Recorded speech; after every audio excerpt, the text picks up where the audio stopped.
आज बहुत सारे लोग ऐसे हैं जो कह रहे हैं अगर ईरान की जंग इजराइल के साथ है, ऑपरेशन राइजिंग लायन, हमला इसराइल ने किया है, हमला अमेरिका ने किया है, तो फिर आखिर ईरान मुसलमान कंट्रीज पर क्यों हमला कर रहा है? उसने कतर के ऊपर मिसाइल फेंक दिया, या उसने कवेत के ऊपर मिसाइल फेंक दिया, उसने सऊदी अरब रियाद के ऊपर मिसाइल फेंक दिया।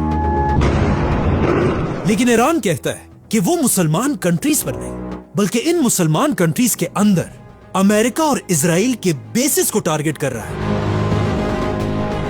Of drone attacks targeting a US military base. अगर ईरान की ये बात ठीक है तो फिर यहाँ पर एक बहुत बड़ा क्वेश्चन पैदा होता है, आखिर इन मुसलमान कंट्रीज के अंदर अमेरिका के ये बेसिस कर क्या रहे हैं? Those are US military bases, a huge presence there. और क्यों इन अरब बादशाहों ने अमेरिका की फौज को अपने मुल्क के अंदर रहने की इजाजत दी है? अमेरिका के इन बेसिस को समझने के लिए हमें थोड़ा पीछे जाना होगा, all the way to world war one.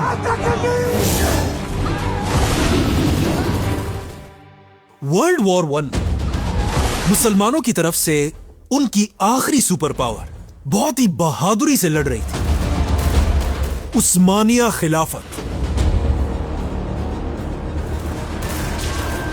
लेकिन बहुत बहादुरी से लड़ने के बाद भी वर्ल्ड वॉर वन में उस्मानिया खिलाफत हमेशा के लिए खत्म हो गई। उस्मानिया खिलाफत के टूटने की वजह से वो सारे इलाके जहां पर उस्मानिया खिलाफत की हुकूमत थी वो सब आहिस्ता आहिस्ता एक एक करके उस्मानिया खिलाफत के हाथ से निकलने लगे और उन सारे इलाकों को ब्रिटिश एम्पायर और उसके साथियों ने मुसलमानों से छीन लिया, जिसके बाद इस पूरे इलाके को ब्रिटिश एम्पायर ने कंट्रोल कर लिया। लेकिन ब्रिटिश एम्पायर को पहले दिन से अच्छी तरह पता था कि अरब के आम मुसलमान कभी भी किसी अंग्रेज को अपना लीडर नहीं मानेंगे। इसीलिए ब्रिटिश एम्पायर ने अब इन अरब कंट्रीज को अपने कंट्रोल में रखने के लिए एक बहुत ही जबरदस्त और सीक्रेट प्लान बनाया। ब्रिटिश एम्पायर ने अरब के बादशाहों से कहा कि आप ही इन सारे इलाकों के बादशाह रहेंगे, यहां के मुसलमानों के सारे फैसले आप करेंगे, यहां की सड़कें, ब्रिजेस और बिल्डिंग्स आप ही बनाएंगे ताकि अरब के लोग आपको ही अपना असल बादशाह समझें। लेकिन असल में ऐसा नहीं होगा, तुम बादशाह सिर्फ सड़कें और बिल्डिंग्स ही बना सकोगे, लेकिन अरब दुनिया की सारी फौज और डिफेंस हमारे पास होगा।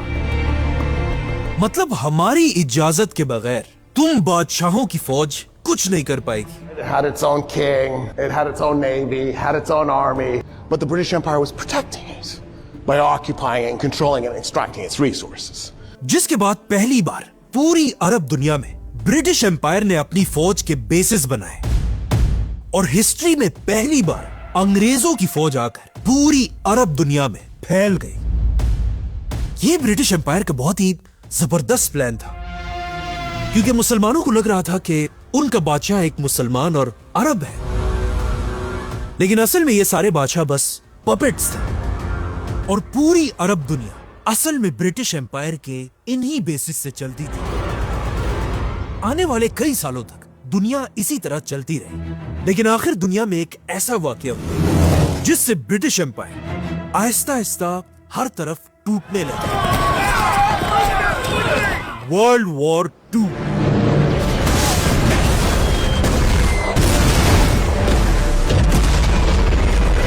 वर्ल्ड वॉर टू में ब्रिटिश एम्पायर और जर्मनी के हिटलर की लड़ाई शुरू हुई।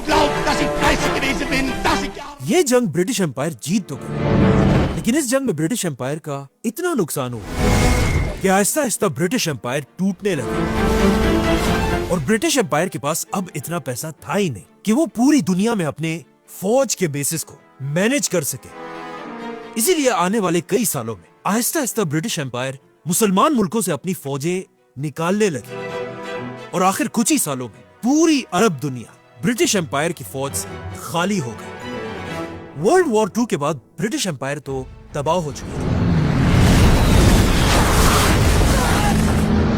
लेकिन ब्रिटिश एम्पायर के बाद अब दुनिया में एक नई सुपर पावर आ चुकी थी, America. And we will make America great again. इसीलिए वर्ल्ड वॉर 2 खत्म होने से पहले ही अरब बादशाह अब ब्रिटिश एम्पायर को छोड़कर अमेरिका के साथ मीटिंग्स करना शुरू कर चुके थे। इसीलिए ब्रिटिश एम्पायर के टूटते अब ब्रिटिश एम्पायर की जगह अमेरिका की फौज आकर अरब मुल्कों में अपने बेसिस बनाने लगी। लेकिन ये बेसिस बहुत ही छोटे छोटे थे और सिर्फ अरब की ऑयल की हिफाजत के लिए थे। लेकिन पहले ही दिन से अमेरिका बिल्कुल ब्रिटिश एम्पायर की तरह अरब मुल्कों में अपने बड़े बड़े बेसिस बनाना चाहता था। और अमेरिका चाहता था कि जिस तरह इससे पहले ब्रिटिश एम्पायर अपने इन बेसिस से अरब के बादशाहों को अपने कंट्रोल में रखता था, अब उसी तरह अमेरिका अपने बड़े बड़े बेसिस बनाकर इन अरब बादशाहों को अपने कंट्रोल में रखे। लेकिन यह कोई आसान काम नहीं था, क्योंकि अब अमेरिका के सामने एक ऐसा बादशाह आ चुका था जो अमेरिका को ऐसा करने की इजाजत नहीं दे रहा था। और ऑफ कोर्स ये वही बादशाह था जिसका नाम हम इस चैनल पे बार बार लेते हैं, सऊदी अरब का बादशाह शाह फैसल। शाह फैसल ने आते ही सबसे पहले अमेरिका के छोटे छोटे बेसिस को सऊदी अरब से बाहर निकलने का हुक्म दिया, जो इससे पहले उसके बाप अब्दुल अजीज ने बनाए थे। शाह फैसल की पूरी बादशाहत में पूरी अरब दुनिया में सिर्फ एक अमेरिका के बेस के अलावा और कोई भी बेस नहीं था। लेकिन जैसे ही शाह फैसल को अचानक धोखे से शहीद कर दिया गया, शाह फैसल के बाद उसका भाई खालिद सऊदी अरब का बादशाह बना। शाह खालिद बिल्कुल भी अपने भाई की तरह नहीं था कि वो सुपर पावर अमेरिका के सामने खड़ा हो सके। इसीलिए अब शाह फैसल के जाने के बाद अमेरिका आसानी से अपने पुराने प्लान पर काम कर सकता था और सारे अरब कंट्रीज में अपने बेसिस बना सकता था। लेकिन हमेशा की तरह अब भी अमेरिका को एक ऐसे बहाने की जरूरत जिससे वो अरब दुनिया की तरफ अपनी फौज भेजे। और आखिर अमेरिका को यह बहाना मिल गया और अमेरिका के इस बहाने का नाम था सद्दाम हुसैन। जैसे ही सद्दाम हुसैन इराक का बादशाह बना, पहले तो वो अमेरिका और अरब के बादशाहों का बहुत क्लोज दोस्त था, बल्कि इन्हीं के कहने पर सद्दाम हुसैन ने आते ईरान के खुमैनी पर हमला कर दिया, जिसके बाद सद्दाम हुसैन ने अगले 8 साल तक ईरान के साथ एक बहुत ही खतरनाक जंग लड़ी। जंग के स्टार्टिंग में तो ऐसा लग रहा था कि सद्दाम हुसैन ये जंग जीत जाएगा, लेकिन जैसे जैसे जंग गर्म होती गई और आहिस्ता आहिस्ता सद्दाम हुसैन के पास ये जंग लड़ने के लिए पैसे खत्म होने लगे। इसीलिए अब सद्दाम हुसैन अपने आप को बचाने के लिए अपने इन अरब दोस्तों से बहुत सारा कर्जा लेने लगा। ये देखकर अरब बादशाहों ने भी सद्दाम हुसैन को खुशी से बिलियंस ऑफ डॉलर्स का कर्जा दिया। कहा जाता है ये कर्जा 60 बिलियन डॉलर्स था। लेकिन ये सारा पैसा लेने के बाद भी 8 साल के बाद सद्दाम हुसैन ये जंग बुरी तरह हार गया। जंग खत्म होने के बाद अरब बादशाहों ने सद्दाम हुसैन से कहा कि अब तो जंग खत्म हो चुकी है, तो आप अच्छे बच्चों की तरह हमारा सारा कर्जा हमें वापस दो। लेकिन ये सुनकर सद्दाम ने इन बादशाहों से कहा कि किस चीज के पैसे? ये जंग तो मैंने तुम लोगों के कहने पर लड़ी थी और अब तुम लोग मुझसे कर्जा वापस मांग रहे हो। मतलब सद्दाम हुसैन ने क्लियरली इन अरब बादशाहों को बता दिया कि मैं तुम्हें 1 रुपया भी वापस नहीं दूंगा। और यहाँ से पहली बार अरब बादशाहों और सद्दाम हुसैन की आपस में दुश्मनी शुरू हुई। सद्दाम हुसैन की ये बातें सुनकर अरब बादशाहों को बहुत गुस्सा आया, बल्कि एक अरब कंट्री कुवैत के बादशाह ने सद्दाम हुसैन की इकोनॉमी को गिराने के लिए अपनी ऑयल की प्रोडक्शन बढ़ा दी और पूरी दुनिया में ऑयल की प्राइसेस जबरदस्ती गिराने लगा, जिससे ऑफ कोर्स सद्दाम हुसैन की इकोनॉमी तेजी से गिरने लगी। ये देखकर वो सद्दाम हुसैन जो किसी जमाने में इन अरब बादशाहों का बहुत अच्छा दोस्त था, अब इन अरब बादशाहों से नफरत करने लगा। और आखिर सद्दाम हुसैन ने फैसला किया कि अब वो कुवैत के बादशाह को सबक सिखाने के लिए पूरे कुवैत पर हमला करेगा। लेकिन हमला करने से पहले सद्दाम हुसैन को सिर्फ एक चीज का डर था और वो था super power America. Saddam Hussain को इस बात का डर था कि कहीं ऐसा ना हो कि जैसे ही वो कुवैत पर हमला करे, कुवैत को बचाने के लिए अमेरिका सामने आए और उल्टा सद्दाम पर ही हमला कर दिया। इसीलिए हमले से पहले सद्दाम हुसैन ने इराक में अमेरिका के एम्बेसडर के साथ एक मीटिंग की और अमेरिका के एम्बेसडर को क्लियरली बताया कि मैं कुछ ही दिन बाद कुवैत पर हमला करने वाला हूं। जिस पर अमेरिका के एम्बेसडर ने जवाब दिया कि यह आप अरब बादशाहों का आपस का मसला है और अमेरिका ने भी क्लियरली बताया कि अगर सद्दाम कुवैत पर हमला करेगा तो हम सद्दाम को नहीं रोकेंगे और हमारा इस जंग से कोई ताल्लुक नहीं होगा। तो अब जब अमेरिका से सद्दाम हुसैन को इजाजत मिल चुकी थी, सद्दाम हुसैन ने अपनी पूरी फौज को जंग के लिए रेडी होने का हुक्म दिया और आज से 30 साल पहले रात के अंधेरे में सद्दाम हुसैन ने अपनी पूरी ताकत के साथ कुवैत पर हमला कर दिया। इराक की पूरी फौज कुवैत के अंदर घुस गई। कुवैत इराक के पास एक छोटा सा मुल्क है जिसके पास अपनी कोई ज्यादा फौज थी भी नहीं। इसीलिए सद्दाम हुसैन ने सिर्फ 2 दिन के अंदर अंदर पूरा कुवैत फतह कर लिया और कुवैत फतह करते ही सद्दाम हुसैन के पास कुवैत की पूरी ऑयल का कंट्रोल भी आया, जहां हर दिन ऑयल के मिलियंस ऑफ बैरल्स बनते थे। और इस तरह सिर्फ 2 दिनों में सद्दाम हुसैन अरब दुनिया का सबसे ताकतवर बादशाह बना, जिसका सद्दाम हुसैन और उसके बेटे जश्न मना रहे थे।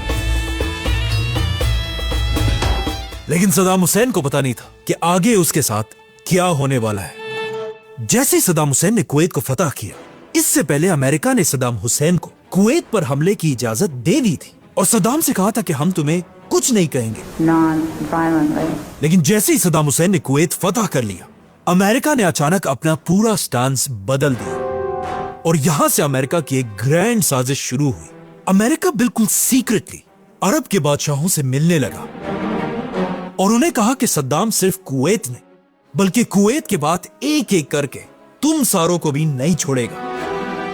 अमेरिका ने सऊदी अरब के बादशाह को अपनी सैटेलाइट से तस्वीरें भी दिखाई कि किस तरह सद्दाम उन पर हमला करने वाला है, जिसे देखकर सऊदी अरब का बादशाह वाकई में डरने लगा। लेकिन यह सब बिल्कुल झूठ था और यह सब सिर्फ अमेरिका की एक बहुत बड़ी साजिश थी। और इस तरह अमेरिका ने सारे अरब बादशाहों को अपनी चाल में फंसा दिया था। अरब के बादशाह अब अमेरिका से भीख मांगने लगे कि अमेरिका उन्हें सद्दाम हुसैन से बचाए। लेकिन अमेरिका ने इन बादशाहों के सामने एक शर्त रखी कि मैं तुम्हें तब ही बचा पाऊंगा जब तुम बादशाह मुझे अरब की जमीनों पर अमेरिका की फौज के बड़े बड़े बेसिस बनाने की इजाजत दोगे।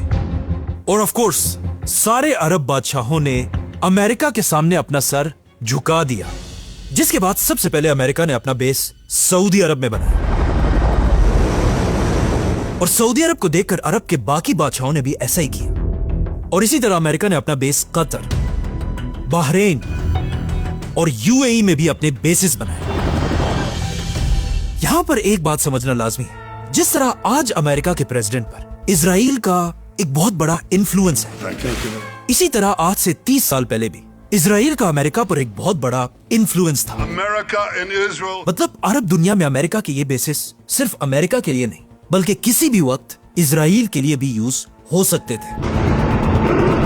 जैसे ही अमेरिका के बेसिस तैयार हुए, अमेरिका ने इन्हीं बेसिस से कुवैत में सद्दाम हुसैन की फौज पर हमला कर दिया। और ऑफ कोर्स सद्दाम हुसैन भी कुछ ही दिन में कुवैत खाली करके वहां से वापस इराक चला गया और कुवैत अब अमेरिका के कंट्रोल में आया। और अमेरिका ने कुवैत में भी अपने बड़े बड़े बेसिस बनाए। अब अमेरिका का बहाना खत्म हो चुका था और सद्दाम हुसैन कुवैत से जा चुका था। तो फिर चाहिए तो यह था कि अमेरिका अरब दुनिया से अपने बेसिस को खत्म करके यहां से वापस चला जाए। लेकिन यहां पर पूरी दुनिया को समझ आई कि यह बस अमेरिका की एक साजिश थी और अमेरिका ने इन सबको अपनी चाल में फंसाकर हमेशा के लिए अपने बेसिस अरब दुनिया में बना दिए थे।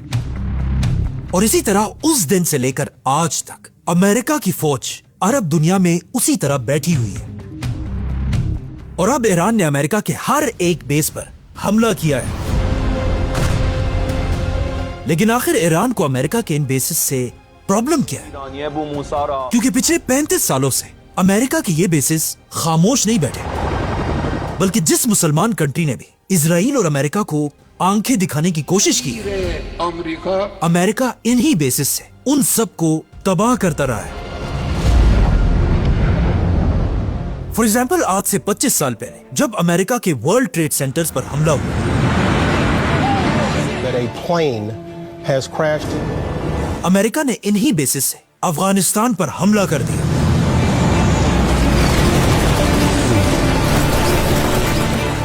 और अफगानिस्तान की गवर्नमेंट को वहां से हटाकर अमेरिका ने वहां भी अपना एक नया बड़ा बेस बनाया, बगराम एयरबेस।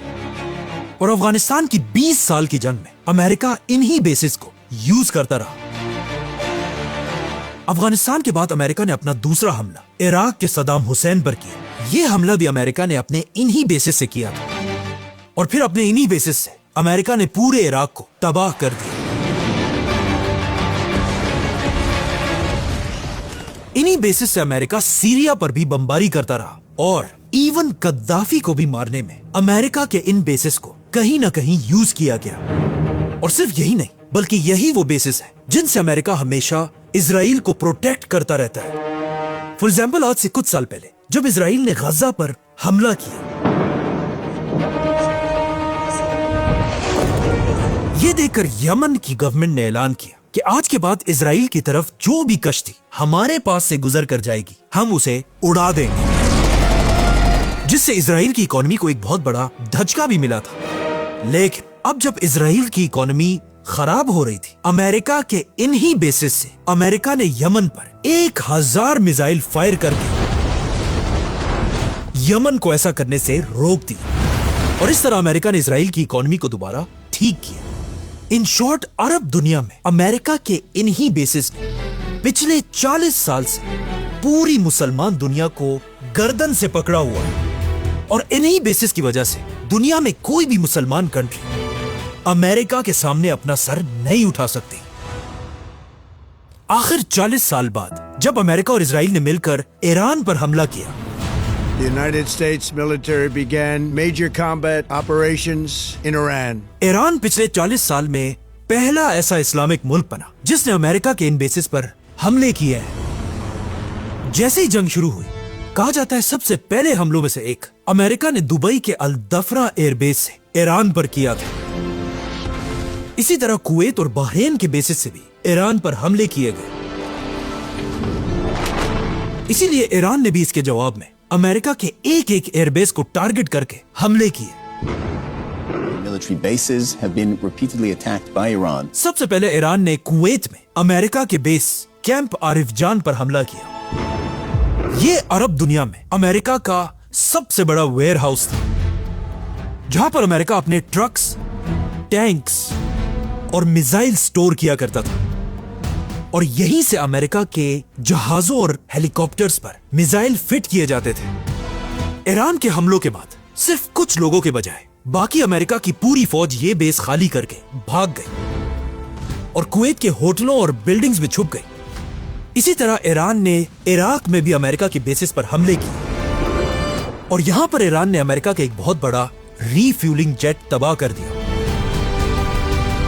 तीसरा हमला ईरान ने कतर में अमेरिका के बेसिस पर किया और कतर में अमेरिका का यह बेस अमेरिका की फौज का सबसे बड़ा बेस था। और यहां पर ईरान के हमलों से अमेरिका का सबसे बड़ा रेडार सिस्टम तबाह हो गया, जिसकी कीमत $1 बिलियन से भी ज्यादा थी। इसके बाद ईरान ने सऊदी अरब के अमेरिका के बेस पर भी हमला किया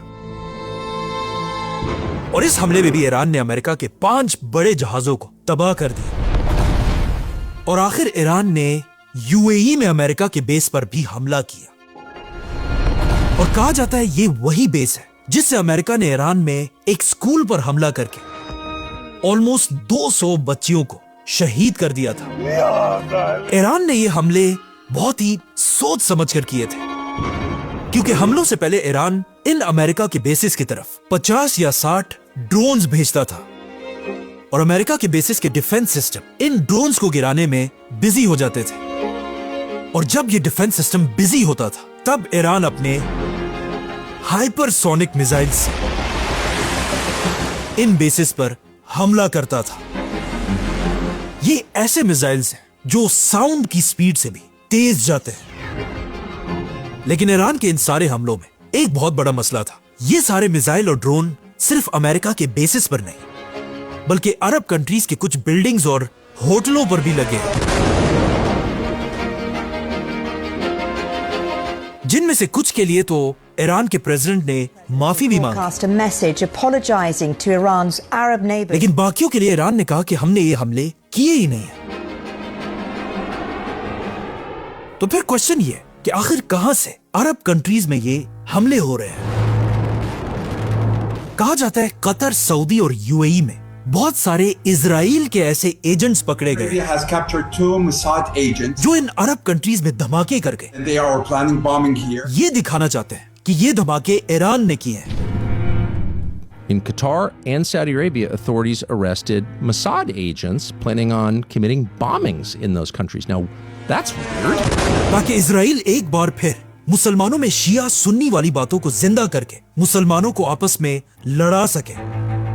इनके अलावा कुछ बिल्डिंग्स ऐसे भी हैं जिन्हें ईरान खुद टारगेट कर रहा है, और ईरान का कहना यह है कि इन बिल्डिंग्स में CIA और मोसाद ने अपने सीक्रेट ऑफिसेस बनाए हुए हैं, और अमेरिका के इन बेसिस पर इतने प्रिसाइज हमले करने से ईरान ने अमेरिका को भी हैरान कर दिया है। Nobody expected that. We were shocked. और अब ईरान के सुप्रीम लीडर आयतुल्लाह मुज्तबा खामेनाई ने भी ऐलान कर दिया कि जब तक अमेरिका के बेसिस इन मुसलमान कंट्रीज में रहेंगे, ये जंग इसी तरह चलती रहेगी। Israel wants to hurt Iran and Qatar and UAE and Saudi and Bahrain and Oman and Kuwait. And they've succeeded.